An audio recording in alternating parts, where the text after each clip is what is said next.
There it is, cuts inside. Africa অঞ্চলের দল তিউনিসিয়া সপ্তমবারের মতো ফিফা বিশ্বকাপ মঞ্চে। তবে কোনো আসরেই গ্রুপ পর্বের বাধা টপকাতে পারেনি আফ্রিকান ইগলরা। বিশ্বকাপ মঞ্চে তিউনিসিয়ায় প্রথম আফ্রিকান ও আরব দল হিসেবে জয়ের কীর্তি করেছে। আর্জেন্টিনার আয়োজনে 1978 সালে ফিফা বিশ্বকাপ আসরে মেক্সিকোকে 3-1 গোলে হারায় তিউনিসিয়া। দেশটির ফুটবল ফেডারেশন প্রতিষ্ঠিত হয় 1957 সালে। ফিফার সদস্যপদ লাভ করে তারা 1960 সালে। তিউনিসিয়ার ইতিহাস ঐতিহ্যের সঙ্গে জড়িত কার্তাজ শহর। প্রাচীন যুগে তিউনিসিয়ার সমস্ত গৌরব সমৃদ্ধি এই নগরীকে ঘিরে। তাই দেশটির ফুটবল দলকে কার্তাজের ইগল বলে ডাকা হয়। বর্তমানে তাদের ফিফা র্যাঙ্কিং 44। ফিফা বিশ্বকাপে নকআউট পর্বে খেলার আক্ষেপ থাকলেও আফ্রিকান নেশনস কাপে সাফল্য রয়েছে তিউনিসিয়ার।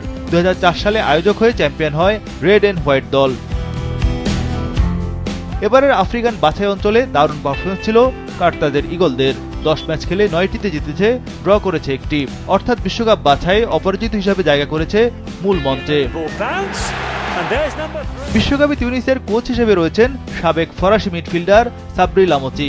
1996 থেকে 2001 সাল পর্যন্ত ক্যারিয়ার ছিল ফ্রেঞ্চদের হয়ে। 1998 বিশ্বকাপের প্রাথমিক স্কোয়াডে থাকলেও আসর শুরুর আগে বাদ পড়েন। তাই বিশ্বকাপ জয়ী খেলোয়াড় হওয়ার ভাগ্য হয়নি তার। 2026 সালে তিউনিসিয়ার দায়িত্ব নেন।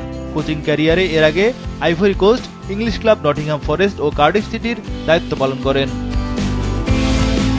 আফ্রিকার দলটির নেতৃত্বে রয়েছেন ইলিয়াস শিহরি। বর্তমান জার্মান দল ফ্রাঙ্কফুর্টে খেলেন। এর আগে বুন্দেসলিগার আরেক ক্লাব এফসি কোলনে খেলতেন এই তিউনিস মিডফিল্ডার।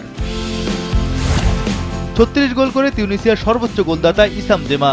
2005 সাল থেকে 2014 সাল পর্যন্ত তিউনিসিয়ার হয়ে খেলেন এই ফরোয়ার্ড। এছাড়া বর্তমান দলে defender অ্যালাগ্রাম Shakhtar দনেৎসকে, Khalil eerie পিএসজিতে, Ilias সাদ হ্যানোভারে, হানিবাল মেজব্রি বার্নলিতে খেলেন। বিশ্বকাপে এফ গ্রুপে খেলবে তিউনিসিয়া। তাদের গ্রুপ সঙ্গী হল এশিয়ার পরাশক্তি জাপান ও ইউরোপের 2 পরাশক্তি নেদারল্যান্ডস ও সুইডেন। 14 জুন সুইডিশদের বিপক্ষে প্রথম ম্যাচ আফ্রিকান ইগলদের। 20 জুন পরের ম্যাচে জাপানের মুখোমুখি হবে রেড অ্যান্ড হোয়াইটরা। 25 জুন গ্রুপের শেষ ম্যাচে তিউনিসিয়া খেলবে ডাচদের বিপক্ষে।